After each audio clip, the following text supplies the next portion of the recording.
Winter weather is impacting travelers as well, making their way home from holiday celebrations and heading out to ring in the new year. In Chicago, just getting to the airport can be a challenge. The snow there mixed with high winds, it's causing blizzard warnings in some areas. That does not look pretty. Oh, no, it kind of looks like ghosts are scattering on the road there. Well, 10 on your side's Angela Bohan joins us live with more on travel in and out of Norfolk International Airport. So Angela, how are things looking now?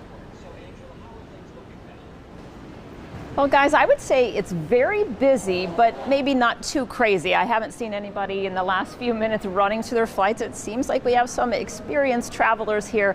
Now, in the 4 o'clock hour, I told you how at Dulles International there was a ground stop due to high winds. That was on the FAA website, but that appears to have been lifted. And take a look at the board here for Norfolk International. Lots of delays there listed in orange. In fact, the FlightAware website says that today at ORF there were 46 delays and 2 cancellations. Now, nationally on the FlightAware website, it shows more than 25,000 delays and more than 1,300 cancellations, much of them due to winter weather, as you said.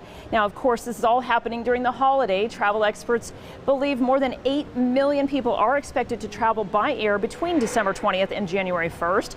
And TSA reported that almost 3 million were scheduled to travel yesterday, the busiest day since the Sunday after Thanksgiving. Here at Norfolk International this afternoon, we went around talking to travelers, and many of them just seem to be going with the flow. I feel like we've been really lucky. We had to fly from NYC all the way to Colorado, then fly over here for the other set of parents, and now we're flying back, and so far everything's been great. So we did start out this morning with delays. We were coming in from Arkansas, and we had a 7:44 flight, and we got like 3 delays, and then they rebooked us. So we have experienced the delays.